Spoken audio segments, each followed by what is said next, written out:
Hello दोस्तों, मैं राधेश्याम यादव आपके अपने यूट्यूब चैनल एजी काका पर आप सभी का स्वागत करता हूं। हम आज आपके लिए लेके आए हैं फल परिरक्षण की तीसरी क्लास। ये फल परिरक्षण की लास्ट क्लास है और अपने 2 क्लासें पहले देख लिए।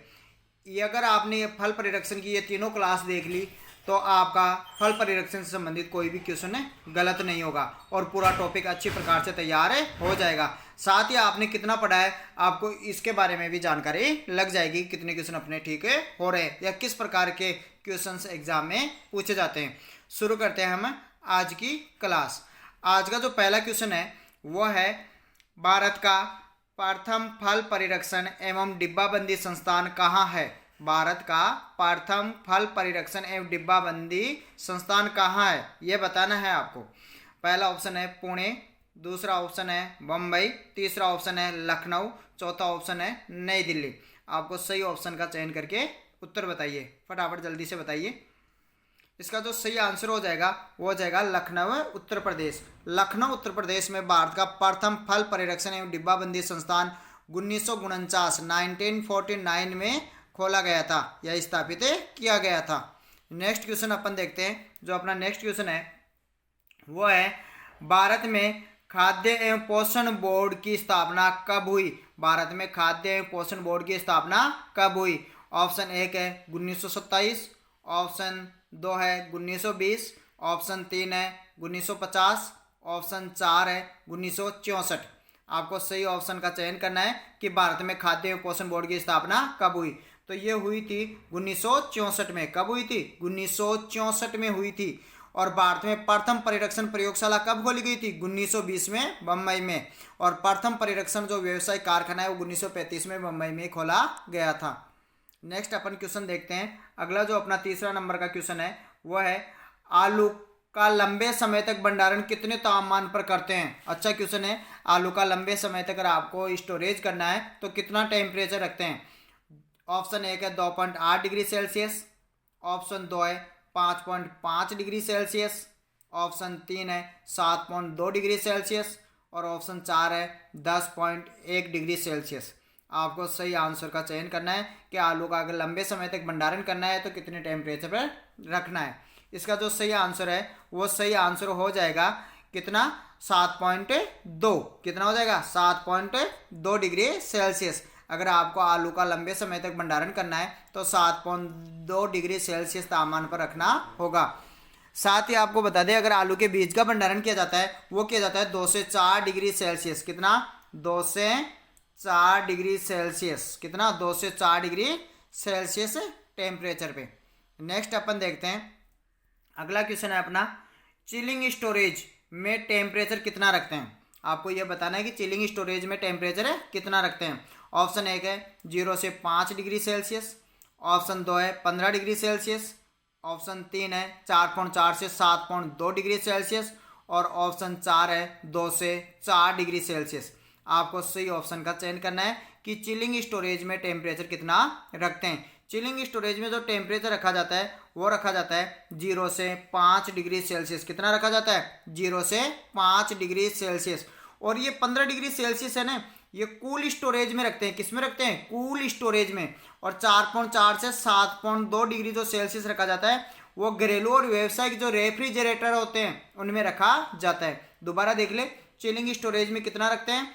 0 से 5 डिग्री सेल्सियस, कूल स्टोरेज में 15 डिग्री सेल्सियस और जो घरेलू रेफ्रिजरेटर होते हैं उनमें 4.4 से 7.2 डिग्री सेल्सियस। नेक्स्ट अपन अगला क्वेश्चन देखते हैं।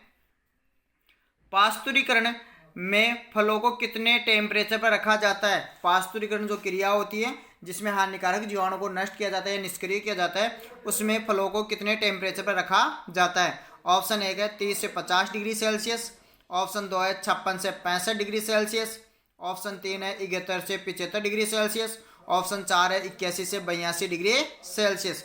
आपको सही आंसर का चयन करना है कि पास्तुरीकरण क्रिया में फलों को कितने टेम्परेचर पर रखा जाता है। इसका सही आंसर हो जाएगा 81 से 82 डिग्री सेल्सियस। कितना? 81 से 82 डिग्री सेल्सियस, यानी 100 डिग्री सेल्सियस से कम तापमान पर 30 मिनट तक रखते हैं। कितने मिनट तक रखते हैं? 81 से 82 में 30 मिनट तक रखते हैं, जिससे उसमें उपस्थित हानिकारक जीवाणु नष्ट हो जाते हैं।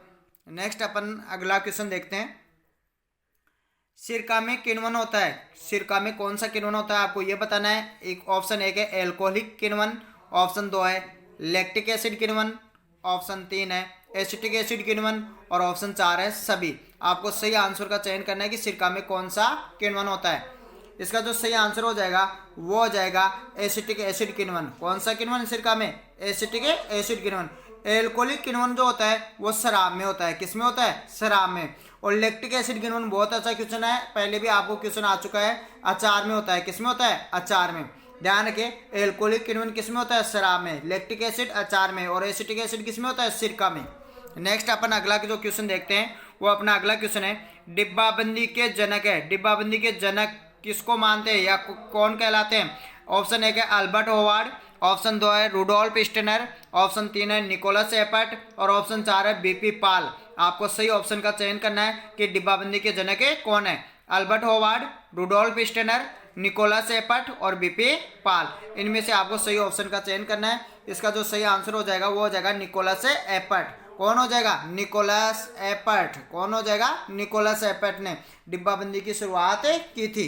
नेक्स्ट क्वेश्चन अपन देखते हैं, जो अपना 8 नंबर का क्वेश्चन है वो है जे में टीएसएस बताना है आपको। जे में टीएसएस कि जे में कितना टीएसएस होता है। ऑप्शन 1 है 40%, ऑप्शन 2 है 55%, ऑप्शन 3 है 65%, ऑप्शन 4 है 68%।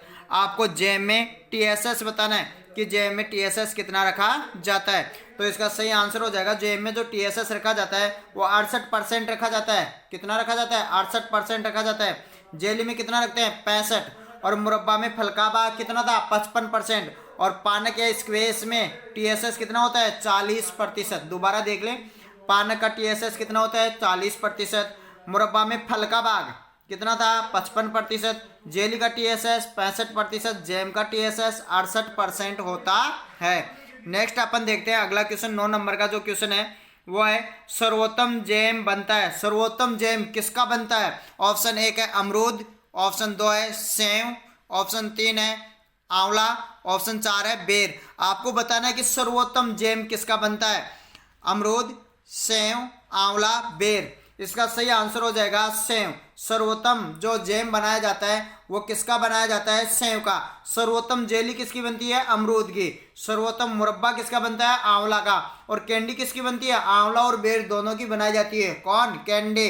बिना चाशनी का मुरब्बा, सूखा मुरब्बा या बिना चाशनी का जो मुरब्बा कहलाता है वो क्या कहलाता है? कैंडी कहलाता है। बिना चाशनी का मुरब्बा क्या कहलाता है? कैंडी। नेक्स्ट अपना अगला क्वेश्चन देखते हैं।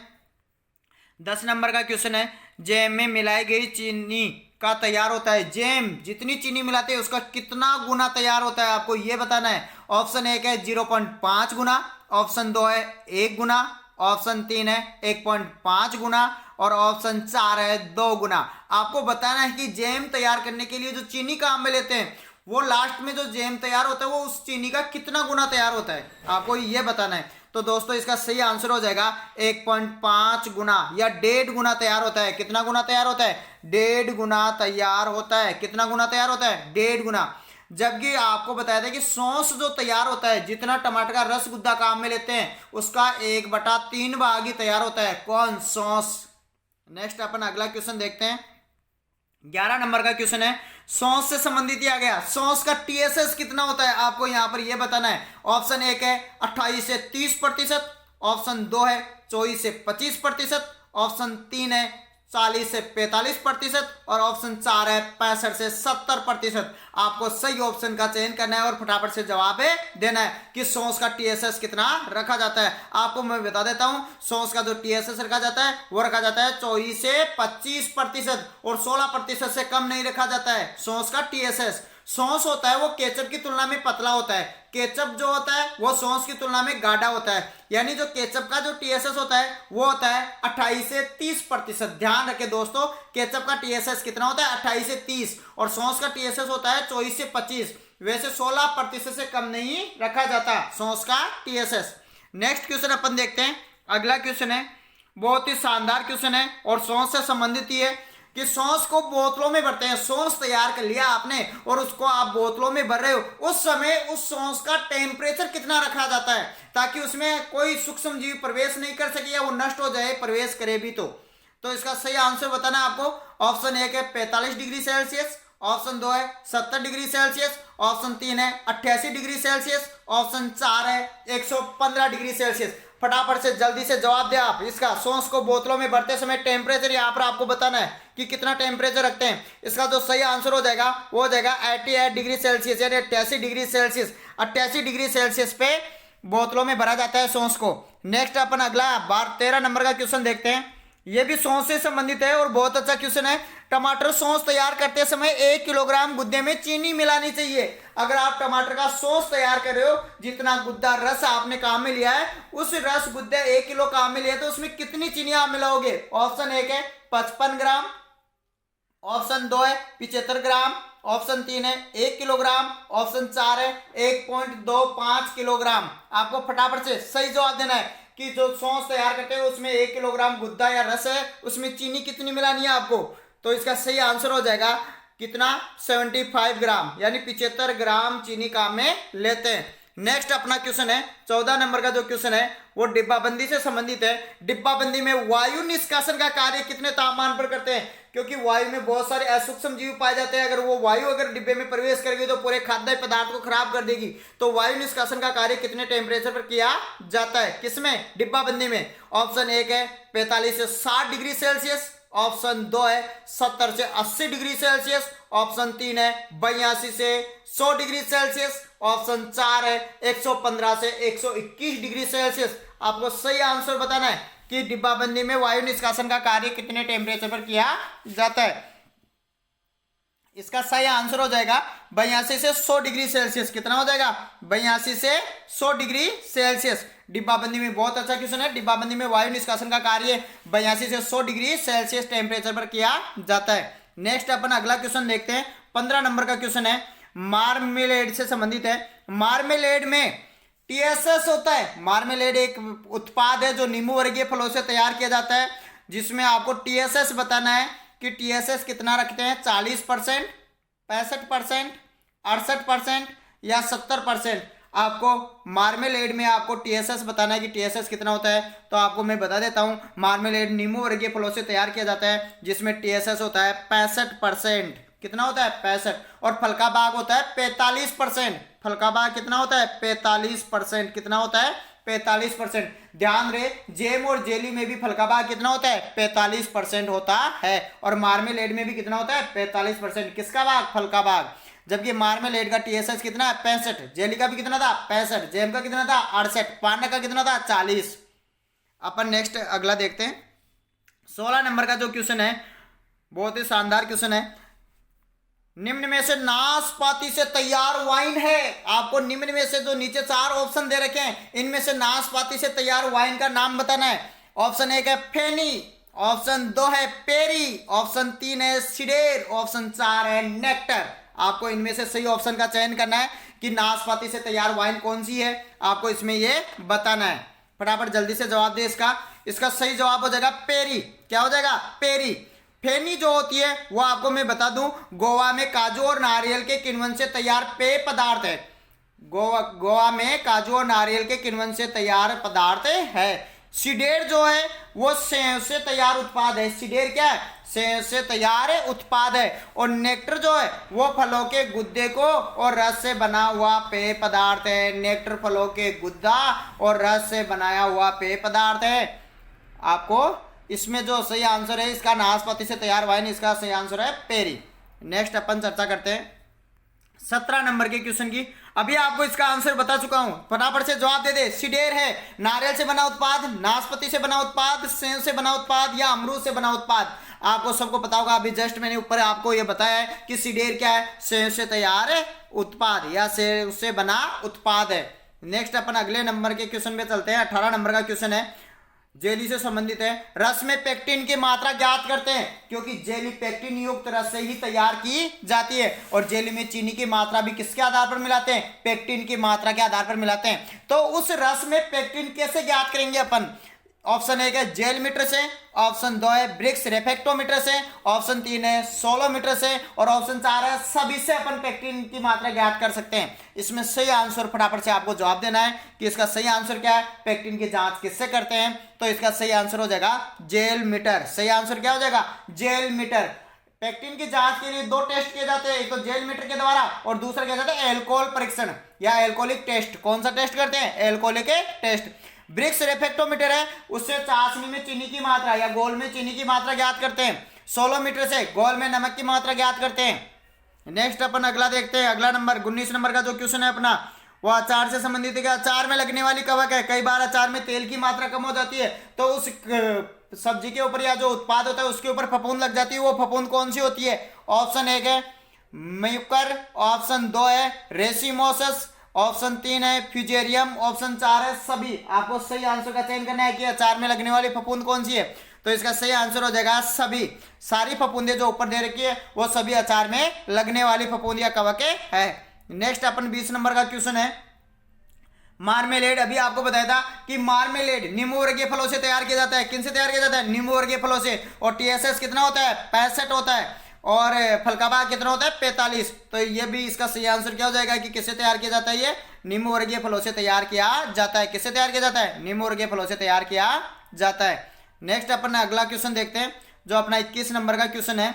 वो है कौन सा क्वेश्चन है 21 नंबर का, अस्थायी परिरक्षण हेतु नमक की कितनी मात्रा काम में लेते हैं। अस्थायी परिरक्षण करना है, स्थायी की तो आपको पहले ही बता दी थी मैंने कितने रखते हैं और अस्थायी की बतानी है आपको। यहाँ पर अस्थायी परिरक्षण हेतु नमक की कितनी मात्रा काम में लेते हैं। ऑप्शन 1 है 2 से 3%, ऑप्शन 2 है 6 से 8%, ऑप्शन 3 है 15 से 20%, ऑप्शन 4 है 65 से 70%। अस्थायी परिरक्षण हेतु नमक की मात्रा बतानी है। तो इसका सही आंसर आप सबको पता होगा। इसका जो सही आंसर हो जाएगा वो हो जाएगा 6 से 8%। अस्थायी में और स्थायी में 15 से 20%। और डिब्बाबंदी में नमक की कितनी पर सब्जियों की डिब्बाबंदी नमक के घोल में करते हैं और वहां पर 2% सांद्रता रखी जाती है। तीनों क्वेश्चन नमक के, ध्यान रख लेना कि नमक के स्थायी परिरक्षण हेतु 15 से 20, अचार में भी 15 से 20 और अस्थायी परिरक्षण में 6 से 8% और डिब्बाबंदी सब्जियों की डिब्बाबंदी नमक के घोल में करते हैं तो नमक के घोल की सांद्रता कितनी रखते हैं, 2% रखते हैं। कितने रखते हैं, 2%। नेक्स्ट अपन अगला क्वेश्चन देखते हैं 23 नंबर का जो क्वेश्चन है 21 नंबर का हो गया, 22 नंबर का आएगा। 22 नंबर का जो क्वेश्चन है, जेली में पेक्टिन कम, अगर जेली में मान लो बनाते समय पेक्टिन कम हो गया और एसिड की मात्रा ज्यादा हो गई तो जेली कैसी तैयार होगी, आपको यह बताना है। ऑप्शन 1 है कड़ी के समान, ऑप्शन 2 है सिरप के समान, ऑप्शन 3 है कमजोर जेली तैयार होगी या ऑप्शन 4 है व्हिपिंग जेली। इसका सही आंसर बताना है पेक्टिन कम और एसिड अधिक। तो इसका सही आंसर आपको मैंने पहले भी पहली वाली क्लास में बता दिया था। इसका सही आंसर होगा व्हिपिंग जेली। कौन सा होगा, व्हिपिंग जेली। अगर पेक्टिन कम एसिड अधिक, अगर इसमें पेक्टिन अधिक और एसिड कम हो जाए, पेक्टिन अधिक और एसिड कम हो जाए तो आंसर आएगा कमजोर जेली। आंसर क्या आएगा, कमजोर जेली। और साथ ही अगर पेक्टिन अधिक और चीनी कम हो जाए तो कड़ी के समान होगी। अगर पेक्टिन कम और चीनी अधिक हो जाए तो सिरप के समान होगी। ठीक है, थैंक यू। अगला अपन देखते हैं 23 नंबर का जो अपना क्वेश्चन है वो है जेली में अम्लता होती है, जेली में अम्लता कितनी % रखी जाती है। जैम की तो आपने पहले भी पढ़ ली थी कितनी होती है, अभी मैं आपको बताऊंगा। ऑप्शन 1 है 0.5 से 0.6%, ऑप्शन 2 है 0.7 से 0.9%, ऑप्शन 3 है 1 से 1.6%, ऑप्शन 4 है 2.5 से 4.2%। आपको सही आंसर का चयन करना है कि जेली में अम्लता कितनी रखी जाती है या कितनी होती है तैयार जेली में, आदर्श जेली में। तो इसका सही आंसर हो जाएगा 0.7 से 0.9%। कितना, 0. वैसे होती है 0.75 से 0.90 और जैम में होती है 0.5 से 0.6% जैम में। नेक्स्ट अपन देखते हैं अगला 24 नंबर का जो अपना क्वेश्चन है। अच्छा क्वेश्चन है, वैसे सारे क्वेश्चन ही अच्छे हैं जो पहले कृषि प्रतियोगी परीक्षाओं में पूछे जा चुके हैं या आने की पूरी संभावना उसी प्रकार के क्वेश्चन हमने सम्मिलित किए हैं। नेक्स्ट अपन 24 नंबर का क्वेश्चन है, नमक के घोल में सांद्रता ज्ञात करने के लिए काम में लेते हैं। नमक का घोल आपने बना लिया, पानी में नमक घोल दिया, अब वो कितना % का घोल है ये जानने के लिए अपन क्या काम में लेते हैं, सोलोमीटर, सेलिनोमीटर, ब्राउम्य हाइड्रोमीटर या सभी। आपको सही ऑप्शन का चयन करना है कि नमक के घोल में नमक की सांद्रता ज्ञात करनी है कि कितना नमक घोला है। ये किससे ज्ञात कर सकते हैं अपन, तो इसका सही आंसर हो जाएगा सभी से अपन ज्ञात करते हैं। नेक्स्ट अपन अगला क्वेश्चन देखते हैं। 25 नंबर का जो क्वेश्चन है वो है गाढ़े फल रस में KMS पोटेशियम मेटाबाइसल्फाइड की मात्रा काम में लेते हैं। गाढ़े फल रसों में KMS की कितनी मात्रा काम में लेते हैं। ऑप्शन 1 है 350 ppm, ऑप्शन 2 है 700 ppm, ऑप्शन 3 है 1000 ppm, ऑप्शन 4 है 1200 ppm। आपको सही आंसर बताना है कि इसका सही आंसर क्या होगा। गाढ़े फल रसों में KMS की कितनी मात्रा काम में लेते हैं, तो इसकी सही उत्तर हो जाएगा KMS की जो गाढ़े फल रसों में काम में लेते हैं वो 700 ppm लेते हैं। और अधिकतर जो फल रसों में मात्रा काम में ली जाती है वो ली जाती है 350 ppm। और साथ ही बता दें आपको KMS का प्रयोग केवल रंगहीन खाद्य उत्पादों में ही काम में लेते हैं। रंगहीन में सोडियम बेंजोएट काम में लेते हैं। और KMS में जो परिरक्षण का कार्य करती है वो करती है SO2 गैस। इसके जो पोटेशियम आयन होते हैं उनके कारण खाद्य पदार्थों का रंग उड़ जाता है, इस कारण इसका रंगीन खाद्य उत्पादों में प्रयोग नहीं करते। ये थी अपनी आज की क्लास। अगर आपको फल परिरक्षण की ये लास्ट क्लास हो चुकी है, फल परिरक्षण से संबंधित सारे इंपॉर्टेंट क्वेश्चन हो चुके हैं। अगर आपको ये क्लास अच्छी लगी है तो इसको लाइक कीजिए और कमेंट कीजिए, साथ ही शेयर कीजिए ताकि ज़्यादा से ज़्यादा लोग इसका फ़ायदा उठा सके। अगर आप चैनल पर नए हैं तो सब्सक्राइब कीजिए। थैंक यू, धन्यवाद।